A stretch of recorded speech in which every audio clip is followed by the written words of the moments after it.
Join me as we talk all things true crime.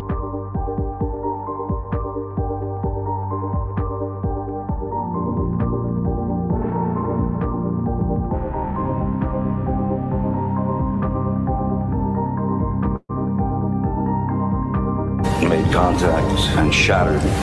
The missing 4-year-old. The parents have called in and the mother has went through a wall, came home, now they can't find her. Chad, where are Lori's kids? They've been missing for 4 months. You have nothing to say? 4 were stabbed multiple times and were likely asleep during the attack. Some had defensive wounds. Most of them had just like one that was the lethal stab wound. Oh, what a tangled web we weave. Once I told a lie, then I told my family. I had to keep lying. What's your, is it deemed? We haven't cleared anybody.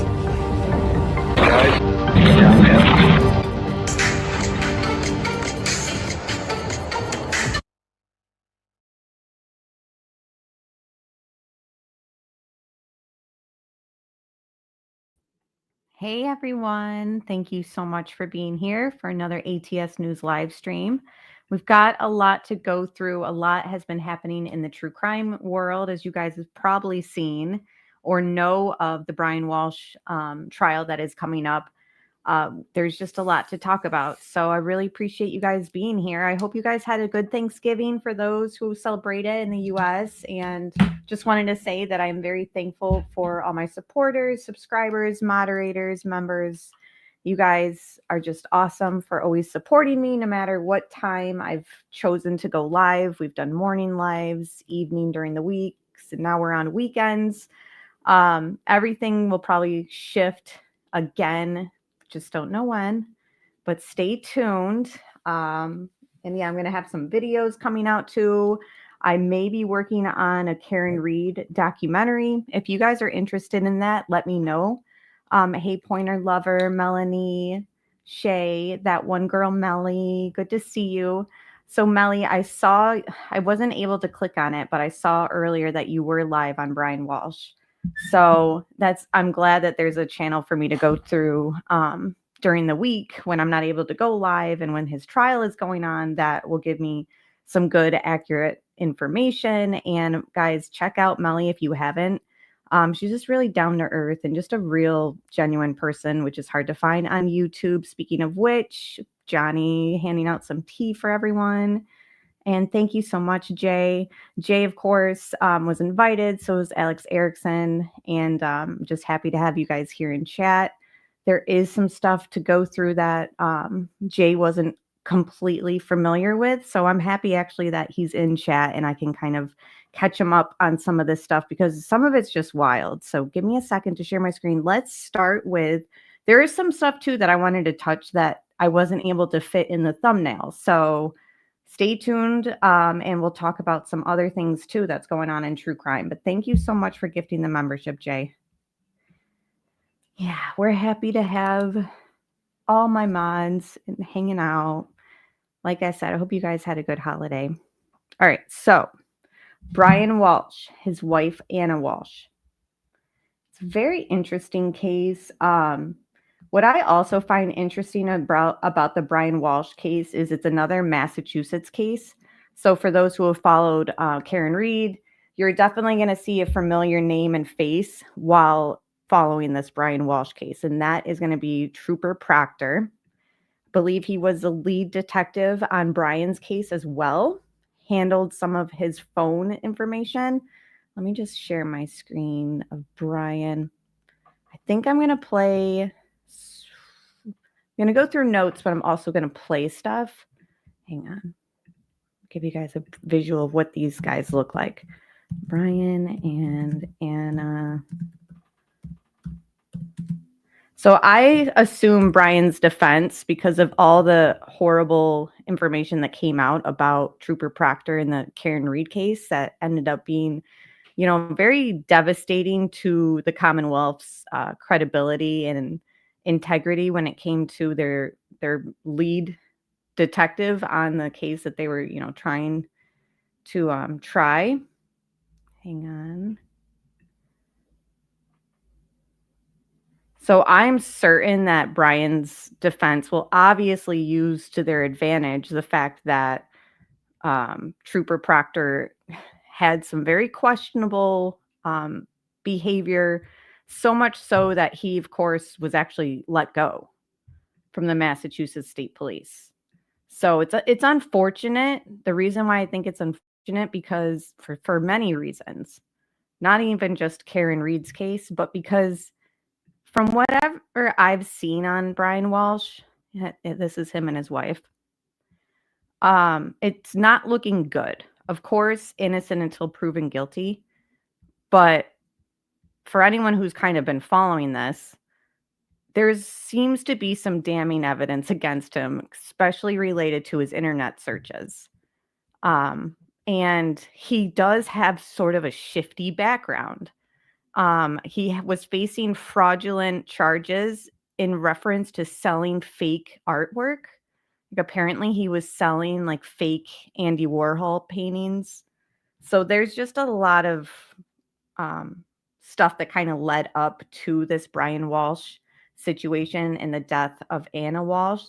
The other interesting thing about this case is they're going to be trying this case without her body. Yeah, I want to know what she saw in him too. So I heard that his father was a doctor and very well off. Brian stole money from his father like years ago. And his father obviously was upset, found out, and thought, you know what, I'm just going to remove myself from Brian's life. Like they hadn't spoken in years. And then come to find out when his father passes, Brian wasn't left anything in the inheritance except for basically like, I wish you well, because he had stolen from him, you know, and they hadn't spoken. They had an estranged relationship when his father passed. Hey, so there's that. Good to see you. So I don't know when it comes back to, what did she see in him? I totally agree. I think she was a very attractive woman. It appears, and correct me if I'm wrong, she might have had boyfriend on the side. Again, I don't want to say anything that's 100% not accurate, but it seems as though, you know, his worries and fears of her cheating, which I guess he expressed to his mother, and she helped him like hire a private investigator. Maybe he was accurate. Again, their relationship had been deteriorating for a while, especially after he was facing the fraudulent charges. Yes, she did allegedly. Okay. That's the thing. It's like, I don't want to, they did the same thing in the Murdaugh case, Melly. I don't know if you followed that one. We'll be talking about that one too later tonight. Because new information came out with the housekeeper in her book. But there was rumors that Maggie was having an affair before the trial took place. And so I like pulled up my chair and I was watching the trial. I'm like, okay, when is this information going to come out about Maggie having the affair? Never came out. And I'm like, okay. And like, that was another report that I remember was on Court TV. So I don't know. That doesn't necessarily mean it wasn't true, but it just never came out in trial. So this, I believe there is information to kind of back up that there was a guy that she was seeing. I guess she flew out of the States to see him. Hey, Roxanne. They spent like a few holidays together. I don't know. Obviously, that information is pertinent because that's motive, unfortunately.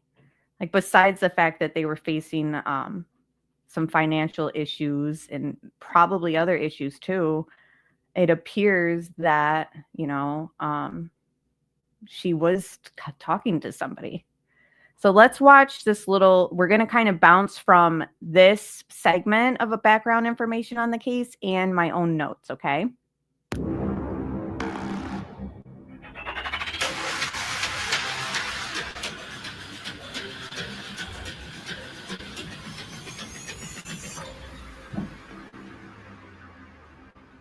I'm Vinnie Politan. The subject of my investigation is the disappearance of Anna Walsh, the mother of 3 young boys. Investigators have not found her, but they believe they know what happened and who is responsible. Here's the story. Anna Walsh was born in Serbia in 1983. After graduating from a university in Belgrade, she eventually... Okay, that kind of explained it right there. Serbia was where she was born. So yes, she was born out of the States, Jay, but apparently this guy was in Ireland.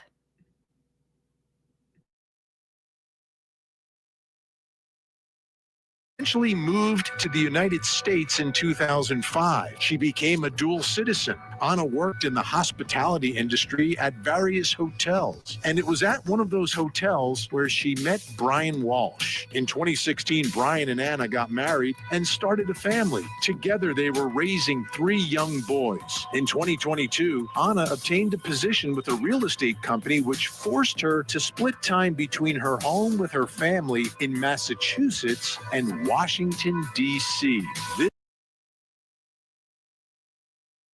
So she was working in the hospitality field when she met Brian. They have 3 kids. And then at the time of her death or disappearance, we assume that she's dead considering everything that he searched in his phone.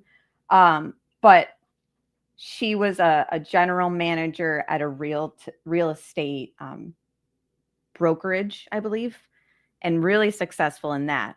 And like this has already expressed, she's commuting during the week to DC and then back to Massachusetts. They live like right outside of Boston, very close to Boston. This move, along with Brian's federal indictment related to an art scam, put a lot of strain on their relationship. Then, after spending New Year's having dinner with friends, Anna seemingly vanished. She was reported missing by her employer in D.C. and by Brian on January 4th. So apparently the night before she's reported missing, and the night that they think is the last night that like anyone saw her alive, was at like a dinner party at their house. The guests that were over said that nothing seemed strange between her and Brian. Like they didn't see any red flags or any tension even. So that's just something else to kind of keep noted. Because if Brian found out about this guy in Ireland or anything else, was it after this guest came over to their apartment, or was it something that he had building and that he knew like once company left? It's just very strange and noteworthy, the timeline of everything. And hold on a minute. So January 1st, 2023, Anna Walsh disappears. Anna allegedly left home early in the morning. So this is all what Brian ended up saying when he reports her missing, that like she woke him up, said that she needed to catch like an Uber and like a flight, and leave for work in Washington, D.C. for a work emergency. She never arrived and she was not seen alive again. Brian did not report her missing. Her employer first did. And that was on January 4th. So the first is when he claims she said, I'm got to go to work for an emergency. The 4th is when her employer is like, she never showed up, or I haven't heard from her. Like, where is she? January 2nd to January 3rd, there is some suspicious behavior I have noted. Investigators later found Brian made multiple suspicious trips, including stops at Home Depot, where he purchased cleaning products, tarps, buckets, mops, a hacksaw, and the surveillance video showed him in a mask and gloves buying these items with cash. So as you guys know, nowadays, mostly everyone pays with card. If you're not paying with card, then you're paying with Apple Pay, you know? So it's very... will be used against him, of course, that he used cash, because harder to trace, sounds premeditated even, you know, if you had to go to the ATM and withdraw it. Sometimes people don't even have cash on them. Hi, glad to meet you. Oh my gosh. Stop. Okay. According to prosecutors, these purchases violated the terms of his house arrest. So remember, he's facing fraud charges because he was selling fake artwork. And like it's this said in court TV, like that puts so much strain on their marriage, of course. Let me play a little bit of this and then we'll get back into key evidence that he's facing against him. Investigators suspected Bryan and ended up executing a search warrant which uncovered evidence they believe proves Bryan murdered and dismembered Anna, despite the fact that her remains have never been found. Bryan has been charged with Anna's murder and is locked up waiting for his trial. Think about this story and Anna Walsh, 3 young kids at home. Where did she go? You know, we've seen this fact pattern, unfortunately, several times before through the years here at Court TV. A couple with young children, and all of a sudden, someone goes missing. Usually it's the wife, the mom. So why? Why do prosecutors believe that Bryan Walsh could do this? Well, I want you to take a listen to the prosecutor at Bryan Walsh's arraignment, talking about Bryan and Anna and what was going through the mind of the accused killer. In December of 2022, it had become evident that Mr. Walsh was suspecting his wife of having an affair. He was routinely visiting the Instagram page of one of her male friends, and on December 26th, his mother, with his input and direction, obtained and hired a private investigator to surveil Anna Walsh in Washington, D.C. On December 27th, the oldest son's iPad was used to research best states to get divorced in and worst states to get divorced in. A private investigator suspected that something was happening here? That brings us to our first question in this investigation, and it's about the Walshes. What was going on in their relationship? And how would that be connected to any potential motive for murder? Joining me to help figure all this out, longtime reporter in Massachusetts at Boston 25 News, Bob Ward is with us, and the host of Talking Live and the Bite Size podcast, a psychotherapist who wrote a book on killer spouses, Dr. Robbie Ludwig. Great to have you both here. Before we dive fully into this, I just want to put one more thing out there. And this was the paramour, the alleged man that Anna was seeing, speaking with police. And this is January 7th, 2023. So it's about a week into the investigation. And you may recognize this name, Sergeant Y. Buchanan, which is Yuri Buchanan from the Karen Reed case. And Detective Lopes traveled to Washington, D.C. and spoke with attorneys that represent, and we've redacted the name of the alleged paramour, who resides in D.C. and is the most frequent contact with Anna on cell phone. So from my understanding, this guy who they're interviewing and went to DC to interview is separate from the guy in Ireland. Records in possession of investigators. So they're talking a lot on the phone. Statements to investigators is that he was in a dating relationship with Anna Walsh and had been for several months. The relationship became more serious over the past few months, and they had spent Thanksgiving together in Dublin and spent Christmas Eve together also. They were open about their relationship. Okay, apparently it's not. So he was in Dublin, but I guess lives in DC or goes back and forth for work. Either way, it's the same guy. So I stand corrected. To talk about some evidence against him real quick, some forensics, and hello, Holly, and everyone else who joined. It's good to see you guys. Police reportedly found blood in the couple's basement, a bloody knife, and remember, her body has never been found. A no-body case for prosecution is pretty much one of the hardest types of cases for them to try. And unfortunately, like you just heard, we have 2 officers linked to this case that had some really questionable moves in work that they had previously done in the Karen Reed case. So I just hope that the issues with Proctor and Buchanan's integrity in another case don't have anything to do with nailing Bryan Walsh, because it seems very damning, everything that's against him.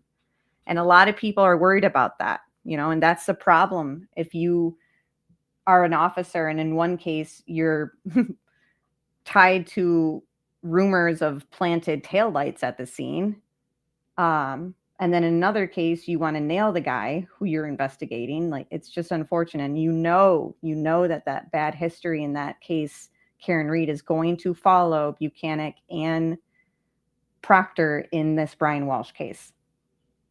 So trash bags containing a hacksaw, hatchet, rugs, towels, Anna's clothing, and other items were also found. Much of the trash had been incinerated before police were notified.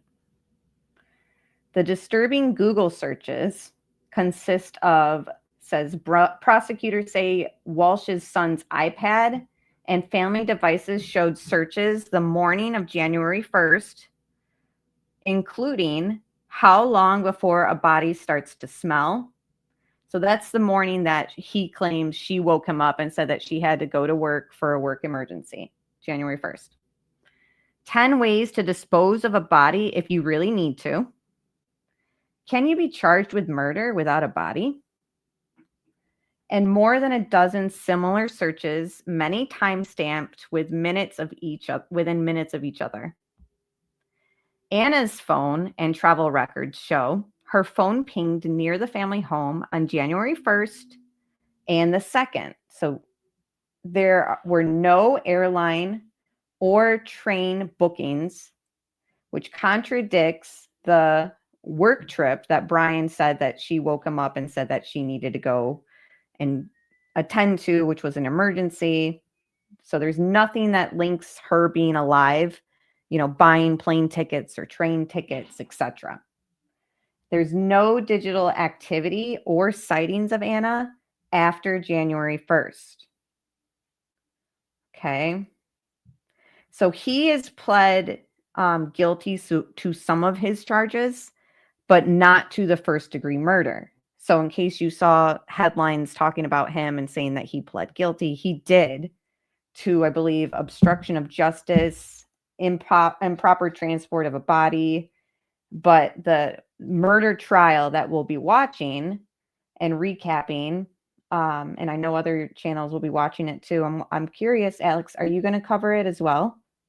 Because I'll be there to support you and watch it through that channel too. So yeah, that's what the trial is going to be on, the murder charge. Relationship in Washington, D.C., and they had plans to celebrate the new year on January 4th, 2022, after she returned from Massachusetts. Okay, Bob Ward, it seems that this was a strained relationship, and a couple things in play, right? The fact she's got this new job out of town, and he's got this indictment. Yeah, the indictment, you can't overstate that enough, as being a major role here and what was driving that wedge between them. He had the indictment for a federal indictment for selling fake Andy Warhol prints. He was looking at serious jail time, substantial fines. Going back even further than that, he also had issues with his father, who passed away, and issues over his will. And it just financially, he presented as somebody other than who he was. So he presented as somebody who was well off and connected, when really he was just scrounging for money. This is according to the prosecution. And he was putting up this false front, and he could not afford the lifestyle that he tried to portray himself as having. But there was. I really think a lot of him not being able to support the lifestyle he portrayed himself of having has a lot to do with he expected money in the inheritance from his father and then was left none. And hello, Debbie and Kelly, everyone else who's here. Neat Noodle, good to see you guys. Hope you all had a good Thanksgiving. Was even trouble before that. Vinny, back in 2014, while they were still dating, she told police down in D.C. that he threatened to kill her and all of her friends, but she stayed with this guy. And, that. Wow. And that's just unfortunate, that there is a record of her telling officers in D.C. that before she even married him, he had made comments about killing her and her friends. And she still stayed with him. So sad.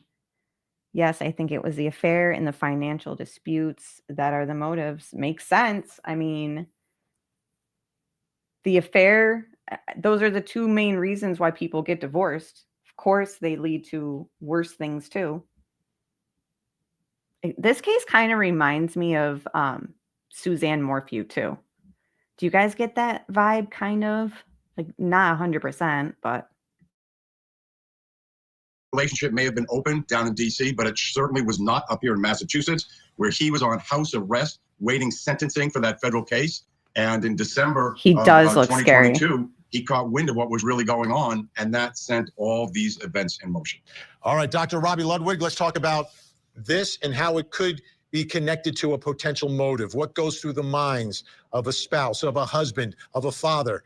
He's got, on the one hand, he's facing federal prison time. On the other hand, his wife is doing very well in her career and seems to be creating a new life for herself in Washington, D.C.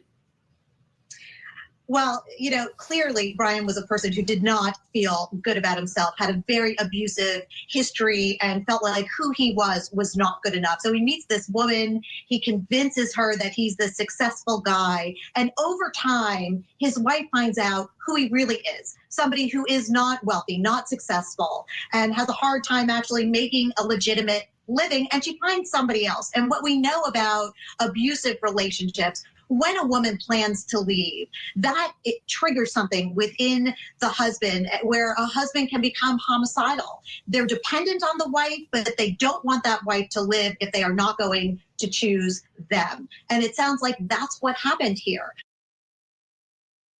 Yes, I absolutely believe exactly what that woman just said. He's the type, if you're not going to be with me, you're not going to be with anybody.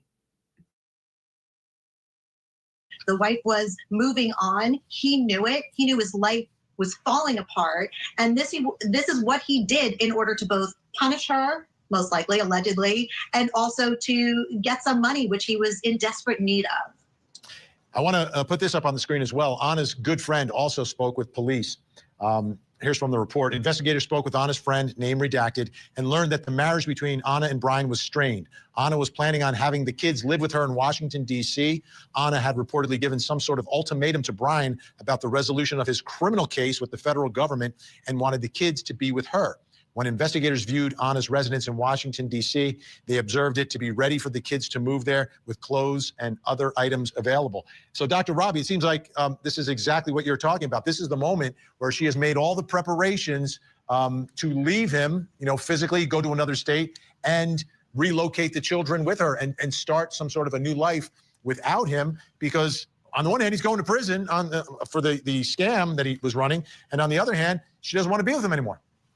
Right, and exactly. And this is the moment where, in Brian's mind, Anna is bad. She is the rejecting woman who is leaving him, who is plotting and finding a way to have a new family without him. He is being left.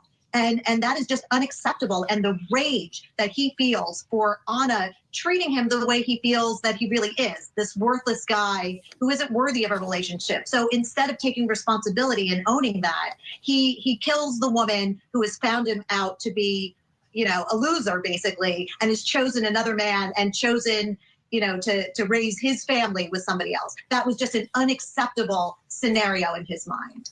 And Bob, you look at the scenario. I mean, it seems like she had already moved on in her mind, right? Like she's out of there.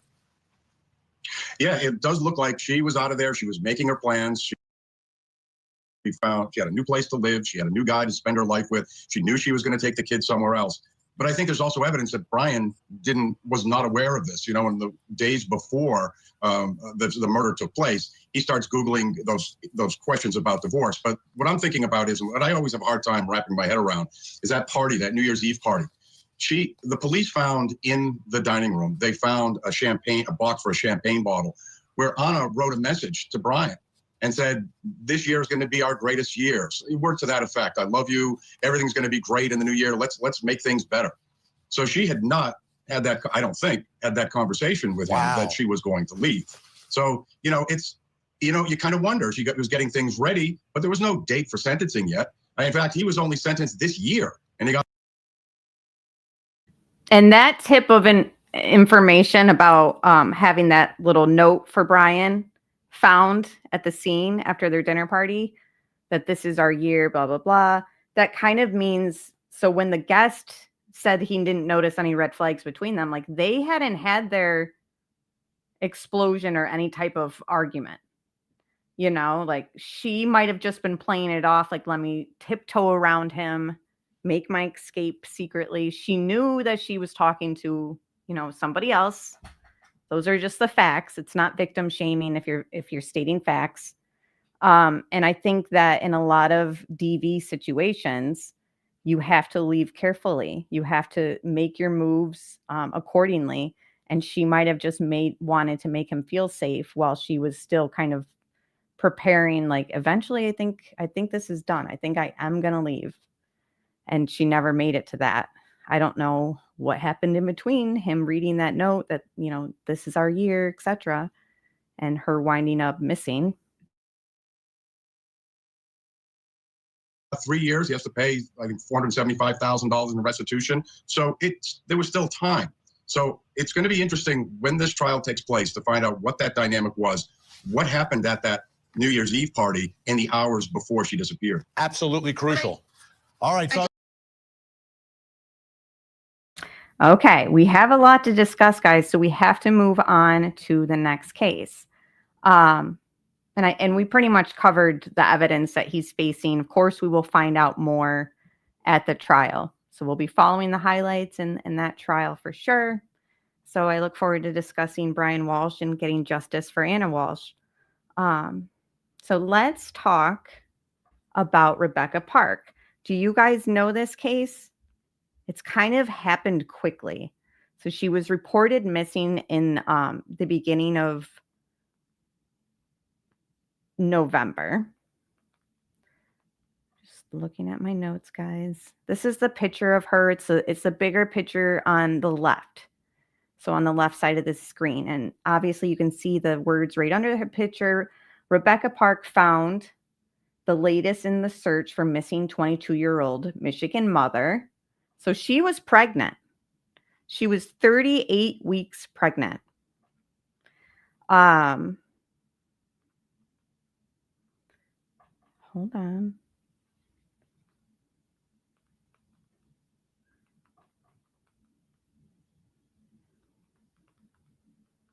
Reported missing, and then 20-something days later, she was found, but not by law enforcement. It was found by a search group.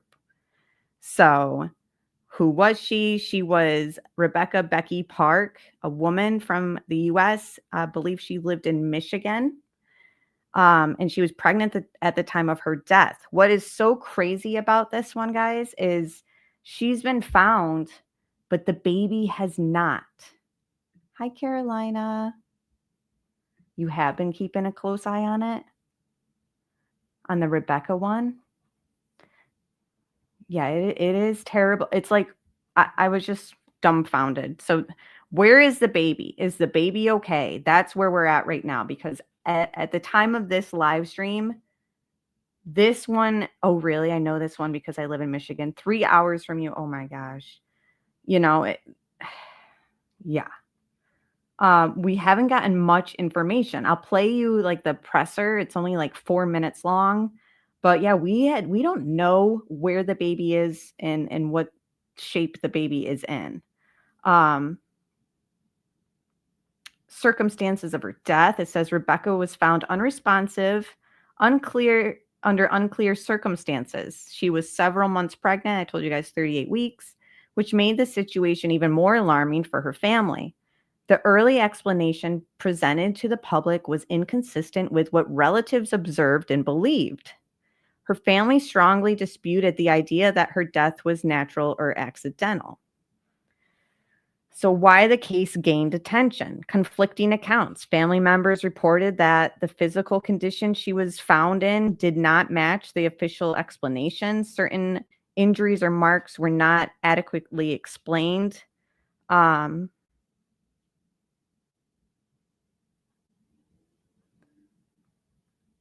Let me just play the presser. It'll give us more information. Both the boyfriend, so the fiance and her younger sister are in jail, but they're not charged with murder. They're charged with, I believe, something related to drugs. For him, at least. I cannot remember hers, but yeah, something's very off. So that's what she looks like. Let me just pull up the presser, which would give more information.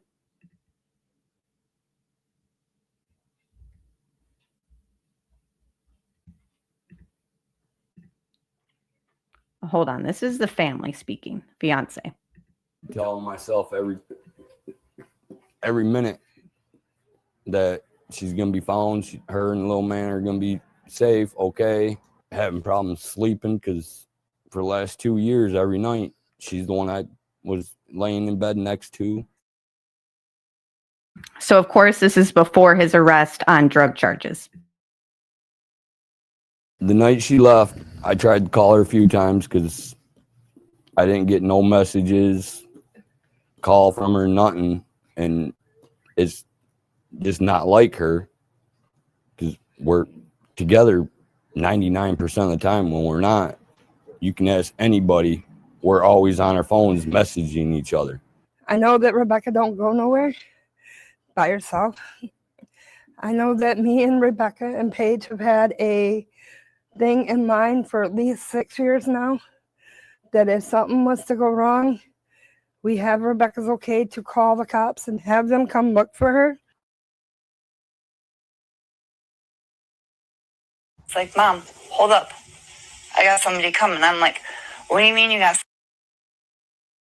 So this is the mother. She's not in jail right now, being held. But she's going to explain, she was with her. And then Rebecca said, I got to go and take care of something, and got picked up by a dark vehicle. And that was the last time she saw her. Somebody coming. And she's like, I got somebody coming to get me. She got out of the car, turned around, opened the door back up. She's like, Mom, I'll be back.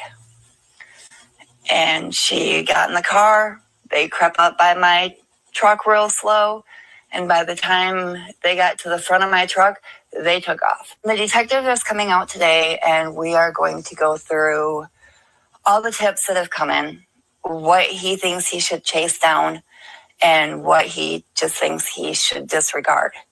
Because there is hundreds of tips coming in, nothing that's solid. I thought that was weird too. 2 times a day, if not more. I honestly try not to.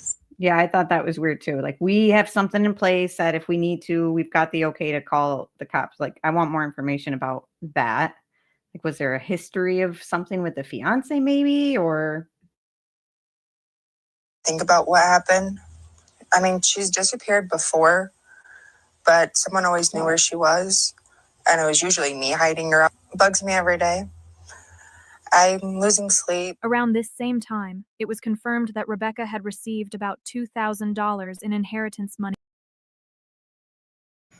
And apparently they don't know any trail of her money-related transactions at the time. Nothing's kind of flagged them to show anything in relation to that. So let's see the presser. Again, this is only less than 4 minutes because I've already skipped some. But this obviously will give us more from law enforcement. Earlier today at approximately 2:16 p.m., a body was discovered in the Manistee National Forest not far from here. Currently, the Wexford County Sheriff's Office, the Michigan State Police, and the Michigan State Police Crime Lab are investigating that scene. The young lady that was found resembles Rebecca Parks, a young lady that went missing on November 4th, and we are currently actively investigating that. So if you have anything you want to say, or if there's any questions. Yeah, I think that law enforcement is kind of on that same vibe, being suspicious of the family. That's why they've found reasons to hold the fiance. Rebecca's fiance is her bio mom's fiance, and supposedly her sister and fiance were having an affair. Crazy stuff. Oh my word. So that's the circus you were talking about. Oh dear. You said appears to look like her? Yes, appears to resemble. It resembles Rebecca Parks. So you're not saying for sure that it is Rebecca Parks? We cannot confirm until the autopsy is performed. What about the clothing she was wearing? Was that similar to the clothing she was described leaving? I know there was 2 descriptions, but we can't answer that. Yeah, no comment on that. I agree, Sherlock. Like what? I'm sorry. I was just going to say the area that you were that she was found in, this body was found in, was it one of the areas that had already been searched by police or from that group? It was not searched by that group. It wasn't no formal search party in that area. Those citizens were searching today, and they found the body. Well, that area Yes, they are being. Yes, I think so. And there's been a lot of hunters out in the areas. That's correct. Do you believe that this body may have been placed there recently? I don't have any comment on that at this time. This is a very active investigation. There's a lot of moving parts, and we will, Sheriff will give updates as soon as it becomes available. But right now it's very active. So we have a lot of detectives and department members working on this. Can I ask about the baby? No comment on that right now until the autopsy is complete. Do you know when the autopsy is supposed to be done? Is it scheduled? It is not scheduled yet. Yeah, medical examiner is currently on the scene, so we'll know more later on that as well. Any arrests yet? Again, it's early in the investigation. Any Hey, Shmita. other things that you can tell us? Unfortunately, there's nothing more. We don't believe that the citizens at large are in danger by any stretch of the imagination. It's a tragic time in our county, and hopefully this brings some closure to this awful incident. Was she visible? Like you could just see her wherever she was found? I'm not going to comment on that as well either at this time. Does it appear she's been deceased since the 3rd or 4th? And those are details, again, that we can't comment on at this time, but hoping in the future that we can comment on that. But that's all the questions we're going to, unless anyone else has any questions, that's all we're going to answer today. Thank you very much. Thanks. I don't know who belongs to what here. That cop. He was so funny in the beginning. I skipped a little bit, but he didn't know they were live. And he was like, "Are we live?" or something like that. Cute guy. But yeah, they're definitely, I mean, they're not going to explain how the body was found, where it was, and all that, because there's nobody who's been named a suspect or even arrested in it. And that's all information that obviously they would only know. So, they can't put that stuff out there, but I appreciate the reporters asking. All right, let's see the latest on it. So this is after the family members, the fiance and the younger sister, have been arrested. The body of Rebecca Park was discovered in the Manistee National Forest. Rebecca's fiance and sister are now behind bars as the death investigation widens. 21-year-old Kimberly Park now being held on a $750,000 bond, with the judge today calling her a flight risk. Richard Fowler, Rebecca's fiance, is being held on $1 million bond and being called a threat to the community. The charges come just a day after.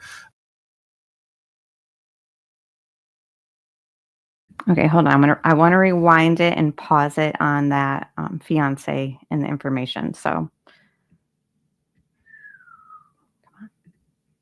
and that's interesting. Pointer Lover says she was found 150 feet behind her mother's trailer.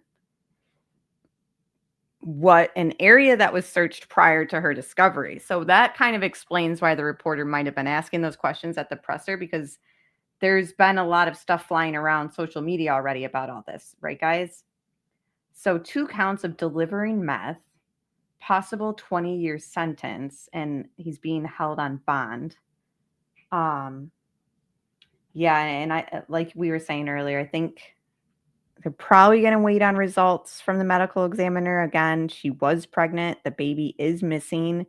I can only imagine what that means for the medical examiner as far as figuring out, like, did she give birth? Was it cut out of her? Was the baby alive at the time? All that. Like, I hope we get some answers, and I really hope that that baby is okay. Yeah, he looks totally reputable. Nah. Yeah, he looks like the straight and narrow type of guy, If we're going by looks, I don't know, guys. But it seems like the cops are onto something by holding them. I saw the video with the 2 searchers that found her. Gotcha.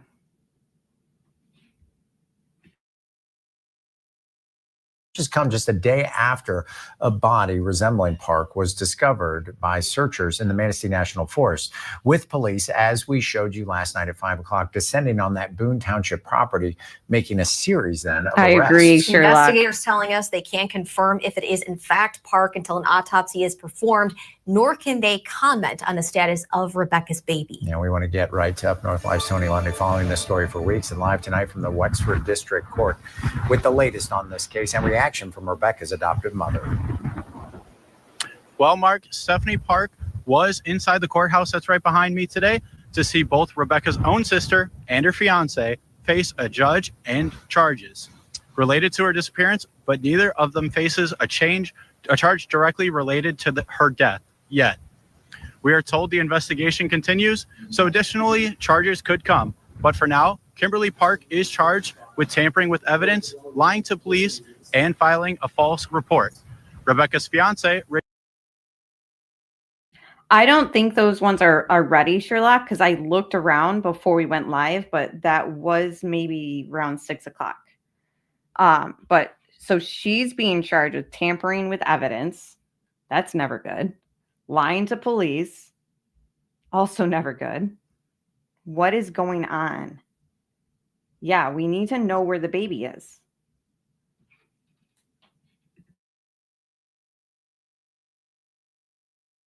Richard Lee Fowler faces 2 meth delivery charges and a habitual offender enhancement that could bring a life sentence. The pair's arrest came after the discovery of Rebecca's body last night, bringing an end to what has been proven to be and continues a difficult time for those who knew and loved Rebecca. Yeah, I would appreciate all the public to just, if you see me or the kids, just nod, but do not approach us. Yeah. I am not capable of doing that. I cannot hold it together. So this is a different woman than the one that said she saw her leave the house, right? Like, this is the adoptive mother, and I believe the other one was her bio mom. Help me out, guys. For the kids, yeah. Investigators say that the autopsy has not yet been scheduled, and they are not commenting on the status of the baby Rebecca was believed to be carrying. Live in Wexford County, Tony Lundy, Up North Live News. Again, to reiterate what Tony said, the Wexford County Sheriff's Office is still waiting autopsy results to positively identify the body found. And for the latest developments in this case, anytime, head to our website, Up North Live. Yeah. So unfortunately, I don't have much more to share on that story. We don't know where this 38-week-old baby is. It's okay. So that it was a different woman than the one who watched her leave into the dark vehicle. So that's great. So the one who was last to see her, we were all kind of getting weird vibes from. Again, innocent till proven guilty, but I don't know. All right, guys, hold on. Let me share my screen. We're going to move on to, I think, let's talk about that football coach. Actually, you know what? I got my Murdoch notes up. Let's do Murdoch real quick, and then we'll get to the missing football coach. If you guys have heard about that, let me know in chat. So the Alex Murdoch case was something that we followed for a long time, like from before the trial until, of course, after the trial, with the phone calls that got released and the drama that took place with the court reporter. Like, all that really captivated me, like, as far as I thought it was an interesting case and trial, even down to the forensics that were able to be found in that case. Like, that really opened my mind to what an Apple phone can log and keep. For example, we found out in that Murdoch case at the trial that after Maggie's phone was like found, something showed that it was like tampered with. Like when you try to get into the passcode and you can't get into it, or if you try to open it up with face login, but it doesn't open. Like, those were really interesting to find out in that trial. And I was like, wow. So these iPhones can actually show a lot when it comes to digital forensics. And, you know, someone was trying to get into her phone, basically. She wasn't alive anymore. So that was interesting. The housekeeper in the Murdoch case, has recently wrote a book. let me share that. So I've got notes on that, but I've also found an interesting interview regarding that. And I'm not going to play the whole thing, but I mean, just of 10 minutes of this, I found super interesting. So if you guys remember the trial and you remember her, this is the housekeeper. She has released a new book. She was very close with Maggie as well. So she's not just the housekeeper. Like, she was with the family for a while, witnessed a lot, and has, a lot to share. So the book is titled Within the House of Murdoch. Amid a unique friendship, Blanca and Maggie was released in November 2025. It is co-written by Blanca, and that's her name. In it, Blanca shares her 14 plus years working for the Murdoch family. She describes how the household seemed tight-knit and normal before murders of Maggie and their son Paul, rest in peace, and how things radically changed afterwards. Some major revelations and bombshells from the book. You guys ready? According to her book and recent interviews, Blanca claims she remembers laundering a specific beach towel on the morning of the murders. Later, police body cam footage showed that towel in a vehicle connected to the crime. That detail is what convinced her, quote, he did it.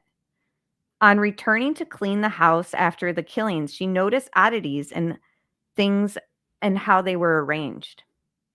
The victim's car parked in the wrong spot, pajamas and underwear laid out, even though Maggie reportedly never wore underwear to bed, and familiar clothes missing, behavior that she felt was off. She found a lock of Maggie's hair near the kennels where the shootings happened. During a later visit, a detail she says indicates the crime scene was left improperly cleaned. Blanca also claims she was never questioned by police. This is what kills me. They never questioned her. And I find that very interesting. And of course, they never interviewed her because we never saw it. All the other interviews came out, but she testified at the trial. Super interesting testimony, I thought. But I think it's unfortunate that they never answered or interviewed her, because I think that there's more to that than what the prosecution claimed. I'm not always certain the prosecution's theory on things, even though the evidence points to Alex being involved. I really feel like he hired somebody. This has always been my view on this case, and I've expressed it even during the trial. Like, of course, Alex is where he needs to be, and I'm very happy with the verdict. But I've always felt like he is the type of guy to let somebody else do the dirty work and to pay somebody to do the dirty work. So I've always felt there was somebody else helping him. Apparently, that's what her book has kind of insinuated as well. She was never questioned by the police in the aftermath, despite being inside the home, knowing the family dynamics, and noting suspicious behavior. What this means for public perception and ongoing interest. The book paints a more intimate, personal perspective, not just the public courtroom version, showing how Blanca felt close to the family and how she felt betrayed when the murders came to light. Her testimony is reigniting questions about whether the crime scene was staged or manipulated and whether there were other people involved, a theory she openly raises in the book. Because Blanca was so integrated in the household, working there for years and trusted by the family, her recollections add new layers to public understanding of the emotional and behavioral dynamics behind the Murdoch facade. So we're going to hear her this is a recent interview done this week. I'm not going to watch the whole thing. Let me check. Criminally Obsessed is the channel. Give it a thumbs up. I'll probably end up watching the whole thing. It's an hour and 12 minutes long, but like I said, we're not going to watch the whole thing. 10 minutes of this I found really interesting. So I'm just going to rewatch the 10 minutes with you guys. You'll get a feel for some of the things that she has to say. And then we'll move on to the football coach and that story. I said, oh my God, he did it. And he's like, what are you talking about? I said, he did it. Some people still believe that people like me are not very well educated. You know, the stereotypical Mexican housekeeper. Blanca, this may be the biggest mistake they made in the entire thing. Whoever handled the investigation, however this went down, was underestimating Blanca. For more than 2.5 years, ever since Alec Murdaugh was found guilty of killing his wife and son, I've wanted to speak to Blanca Turrubiate Simpson. As an investigative reporter with more than 30 years of experience in the field, I knew she would have inside information about the family that no one else knew. She was Maggie's confidant. She spent a lot of time in their home and as a helper. She knew the most intimate details of their lives, down to which drawer they put their underwear in. This is the first time I've heard Blanca's full story, and she blew me away with the things she saw that investigators missed because they seem so normal. Were they asking you questions? No. Did they bring you in for interrogation? No. I counted 10 different clues about these murders, and I'm going to walk you through those. And at the end, she drops a bomb about something called the cleaners.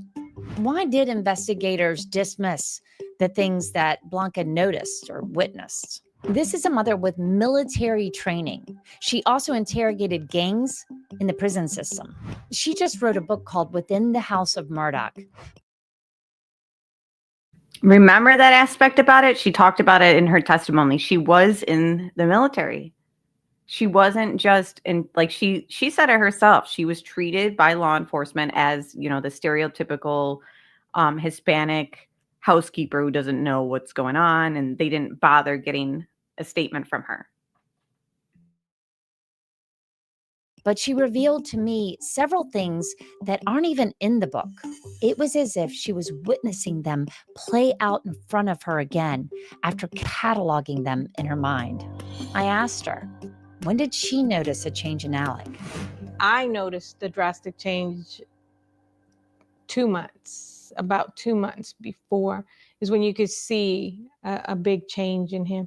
He was no longer worried about what he would wear to go to work. He would stay in bed till 12 o'clock, or until they called him and say, hey, your client's in the office. I'm on my way. He was still in the bed. And it was a lot of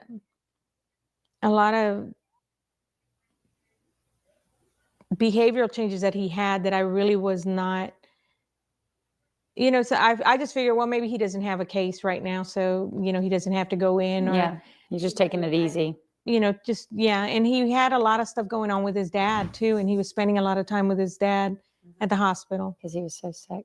Yeah. So I figured he's just kind of trying to rest up. It didn't really.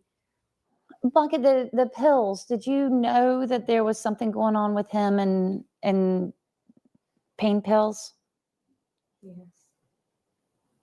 How'd you feel about that? He functioned normal, so I didn't really think there was a big problem with it. I didn't see no change in he was functioning normal. He was clearly on drugs that night. But by the way, several weeks later, we got him to rehab down in Georgia, I guess, to begin with. Then he went to Florida. And I saw him down there after he'd been in and talked to the doctor. The doctor said it was one of the worst withdrawal episodes he's ever seen with anybody. So he clearly was addicted to massive amounts of Oxycontin.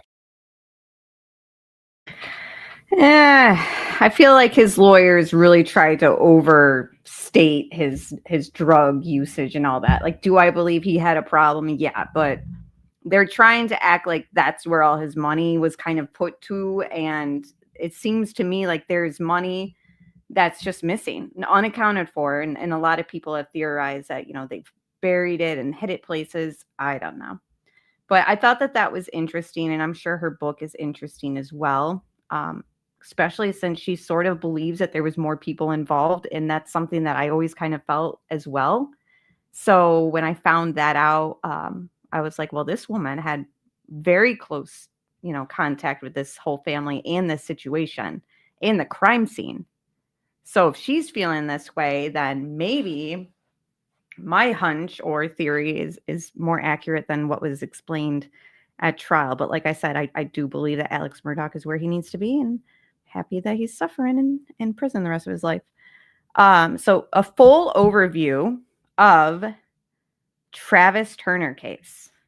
So this one escalated quickly. First, it was reported, and I was kind of watching it as, oh, football coach is missing. 46-year-old was the head football coach and physical education teacher at Union High School in Big Stone Gap, Appalachia, Virginia. He had been coaching at Union since 2011 and was widely known locally for leading the team until recently to an undefeated season. All right. So what happened? The disappearance and investigation information says on November 20th, 2025, while state police agents from the Virginia State Police were traveling to his home in what was described as the early stages of an investigation, not to arrest him, they discovered Turner was no longer at the residence, effectively vanishing before contact. The next day, he was officially listed as a missing person by the Virginia State Police. Since then, a large-scale search has been underway. State police, search and rescue teams, drone, K-9 units, all attempting to locate him. So, the charges and allegations. Authorities have issued 10 warrants for Turner's arrest, 5 counts of possession of CSAM. So child, you guys know what the S stands for. Gosh, what does AM stand for? Guys, help me out. CSAM, you guys know what it is. And 5 counts of using the computer to solicit a minor. More charges may be pending as the investigation continues. Because of the warrants and his disappearance, Turner is now considered a fugitive. His disappearance and the charges come in the middle of what had been an undefeated season for the Union Hines football team, shocking a community that had cheered him on. Yeah, duh, S abuse material. Thanks, guys. It's like I know the abbreviation, but I'm like, wait, what does it stand for again? Horrible material, pretty much. The worst thing that could be found. Imagine his wife, what she's thinking. And he's being charged or alleged that he was trying to solicit online a minor. With Turner gone, the school's assistant coach, Jay Edwards, has taken over the coaching duties. Now, what we know and what's going on, no public details have emerged about the exact evidence prompting the warrants. Police haven't released information about what triggered the investigation. So that's interesting too, because if they showed up and he was already gone, he saw something coming. Despite active search efforts, Turner has not yet been found. As of now, investigators in school districts have issued limited comments citing the ongoing nature of the probe. So it's fascinating because the contrast between Turner's prior reputation, a successful coach, stable community figure, and the serious criminal allegations and disappearance make the story deeply shocking. The timing, mid-season, with playoffs approaching, adds drama and the community turmoil. While Turner wanted as a fugitive, the case raises serious public and safety, moral, and institutional accountability questions. So, I mean, he's on the run. A lot of people think that he has ended things, if you know what I mean. Let's pull up a little segment, a couple minutes long. That will probably end things for us. I do want to touch on one more case that I am just completely shocked by. I mentioned it on my community post, and then that'll be it. A growing mystery with this active search happening right now in Virginia for a high school football coach who seems to have gone missing in the middle of an undefeated season for his team. Police tell our NBC News affiliate in Bristol, Virginia, that Travis Turner hasn't been seen since last Thursday when officers went to his house as part of an investigation. According to police, they were not there to arrest him. George Solis is following this story for us. And George, that's about all we know, because at the same time, the school district he works at says somebody on their staff has been put on leave, not really connecting the dots. Help us understand this. Yeah, Hallie, it is a growing mystery in this rural Virginia community. I mean, you have this undefeated football team. They should be celebrating. And yet in the midst of all of this, you have this search for a coach that is suddenly MIA. And as we press the school district for answers, they've sort of gone back to this very same statement saying that a staff member has been placed on administrative leave with pay while an external agency reviews an allegation that was reported to the division. This is a standard procedure and is not a determination of wrongdoing. Okay, that seems pretty straightforward, right? But here's the deal. It's not clear whether this is referring to Coach Turner himself or someone else, which is really why this is starting to fuel a lot more speculation in this community. And this is not someone that would be easily someone you would miss, right? He's described as someone who is more than 6 feet tall. He weighs about 260 pounds. He was last seen wearing gray sweat outfit, sweatpants, sweatshirt. So someone that they would easily be able to identify in this community. Again, this team is undefeated. Everyone knows who he is. He would normally be obviously at the center of the celebrations for this team. But yet, again, right now he is missing. All it's doing is fueling speculation. And again, state police, the school district, everyone really tight-lipped about this mystery. But as you mentioned, this search is still ongoing. They are using canines, they are using drones, they're using helicopters. They're basically leaving no stone unturned until they find out where this coach is, Hallie. George Solis, thank you. Hopefully it's just a huge misunderstanding. I don't know.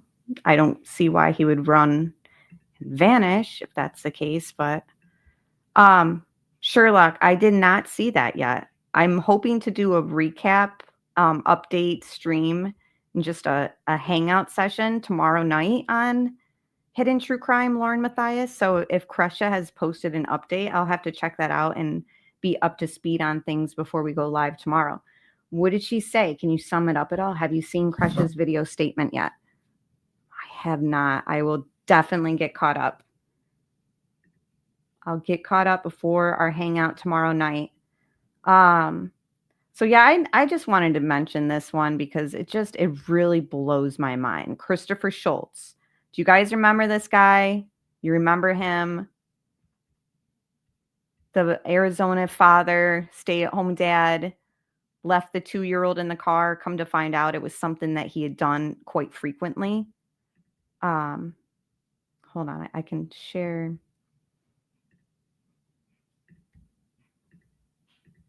A little recap. It's only like, I don't know, a minute long. Guilty after leaving his 2-year-old daughter in a hot car, is dead from a suicide. Christopher Schultz was found dead in his home in Arizona early today. Police are investigating, but won't say how he apparently killed himself. The 38-year-old was due to turn himself in today to start his sentence, but he never showed up. Do you think it's possible he took his own life out of guilt? I always thought that this could be a possibility, given that bars. No. 911, please.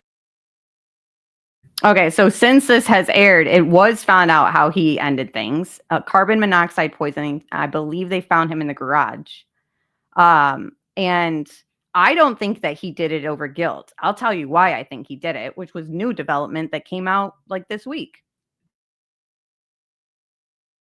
My baby was in the car. Christopher Schultz was arrested last year after little Parker was found unresponsive inside a scorching car in Arizona. I can't believe this. On police body cam, Schultz tells cops he left his daughter in the car to nap with the air conditioning running. I want to say it was no more than 30, 45 minutes. But cops say the father had to know the air would shut off automatically after 30 minutes. His wife, Erica, who's a doctor, found Parker after arriving home. Today, I spoke to Lindsay Eisenberg, the former legal guardian of Christopher Schultz's daughter from a previous relationship. Do you feel as though he escaped justice? In a sense, yes. He was selfish. He didn't want to pay the price for his crime.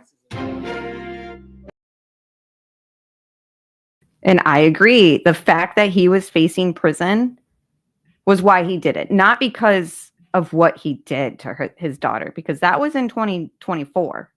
Like, if he was going to end things because of guilt, why wait to do it right before you turn yourself into prison? So get this. This is why another reason why I think he did this. It's come out. And mind you, when he was arrested, the day he was arraigned, like the next day of the death, the wife here was like begging for his release. She says to the judge, please, it's hard enough to go through this as is. Like, I need my husband with us so that we can grieve her together. And the judge listened. And then the more information I find out, if this was going to go to trial, they weren't going to explain to the jury or his defense made it so that the jury wasn't going to hear that he was watching pornography drunk inside. Like, they were able to like get that taken out. He still like ended up pleading, so it wasn't going to go to trial. But I just thought, like, wow, can you imagine being on the jury for this and like them not including that detail? So he stole beers at a gas station, chugged them in the bathroom, went to the grocery store with her, stole stuff at beers again at self-checkout with the groceries, gets home, puts the groceries away, chugs more beer, plays video games, watches porn. She's in the car in 100 and something degrees. And you guys know what ends up happening. So get this. This is why I think he did it. And mind you, the wife begged the judge also, before he turned himself in, please let us take a trip to Hawaii together. So they go to a trip on Hawaii, right? New information. So this preventable tragedy gets more and more disgusting and insane. Arizona dad, Christopher Schultes, who left the toddler in the hot car to die in 2024, who was inside drunk playing video games and watching porn, was accused of an affair before taking his own life a few weeks ago by carbon monoxide poisoning. So let me get this straight. His anesthesiologist wife, who begged for him to be released from jail after he killed their toddler, the same wife who stood by him even though it came out that she had told him over and over via text messages to stop leaving the kids in the car, she got cheated on by him. She also begged the judge to let them take a trip to Hawaii before he turned himself in. He was cheating on her, according to new police reports. So Daily Mail had the reports. I tried to get them, but they wanted me to pay to see them. So I was like, no, I'm not spending money on information on this guy. Like, I've seen enough. But yeah, can you imagine? It was, yes, it is an odd pair. It's just like, this guy's got so many problems. And I ultimately think the fact that he was having an affair, like, and got caught and all that kind of came to light. I think that that's why he ended things. And the prison. I don't think it had anything to do with what he did to his baby. But yeah, that's all I had to say. There's a lot of other cases. I know Jay's going to discuss cases. I know. It's crazy. Just when you think it can't get worse about that guy. I know Jay is going to touch on other cases that have broke, new information coming out in Celeste Rivas and other cases as well. Hey, Brooks, good to see you. But why? So hi, Diva Girl. It's good to see you, by the way. She fell asleep. And for those who don't have toddlers, or for those who forget what it's like to have a toddler, sometimes you just want like peace and quiet. And so when they fall asleep in the car, it's always like, oh, crap. Like, now they're not going to lay down and sleep inside. Or it's like, oh, I don't want to move them because they're being so peaceful and I got things to do. But the thing is, you take them out anyways. You do it anyways. You have to. Well, apparently he was somebody who would just leave the kids in the car. And she had texted, the wife had said, I told you to stop doing that. And this time it turned fatal, unfortunately. It was like over 100 degrees out that day. The Honda Accord he had running AC, but only for 30 minutes. It's absolutely infuriating. She's the sweetest girl. Every time I see her picture, it hurts. Like, she deserved so much. Exactly. so that he's inside watching porn. Leaves, and apparently he had said that I think it was in the body cam or the police statement, I don't know, that he thought she was with the older sisters. Like, how, if you have a 2-year-old, like, you need to know where they are at all times. How did this apparently went on for 3 hours before the mother discovered her? It's so gross. It's beyond gross. Yes, 100, but normal parents don't do that to their babies. Right. It's unfortunate when your toddler falls asleep in the car and you have to wake them up and carry them inside, and then you're back on duty. You got to watch them 24/7.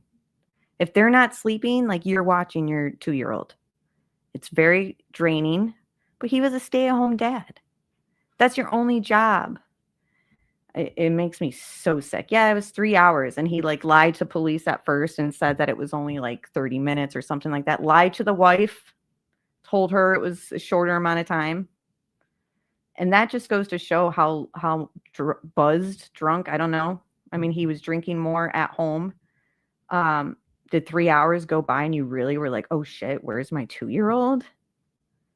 Yeah, exactly. I've never even left my dogs in the car for 5 minutes. What does that even mean? How? Did he think his older daughters were there too? Because that's not okay either. Right. Yeah, just let the older kids take care of the 2-year-old. Oh, I thought she was with them. Right. Exactly. That's part of being a parent. Your wife is an anesthesiologist. You can't watch your kid accurately and appropriately. Okay, so tomorrow night we'll be doing just a hangout. Tonight's a serious true crime talk. Saturday's our hangout time. We'll watch some Lauren Matthias stuff. I want to get my hands on the new body cam. I saw other people reviewing it, but I don't want to watch people reviewing it. I want to get a copy of it, but I don't know how. And I think people are kind of gatekeeping it. I don't know. But I would like to review that. If not, we'll just talk that and play a little bit of the defamation trial with Johnny and Amber Heard, because people are speculating that Christina, aka the stalker of Lauren, will be filing a defamation suit. So we're just kind of brushing up on the logistics and all that for defamation, as well as that kind of pertains to the defamation case against Karen Reed right now too. So all that is ongoing. Please join me tomorrow night too. And Sunday, of course, is our Watts discussion. I really appreciate you guys being here. I know that the time I go live and all that sometimes isn't convenient, but I appreciate those who show up. I'm going to be working on some pre-recorded videos as well. And yeah, it's good to see everyone tonight. Adrian, all my mods, everybody in chat. And I'll see you guys hopefully tomorrow night and Sunday night. And you guys have a good night.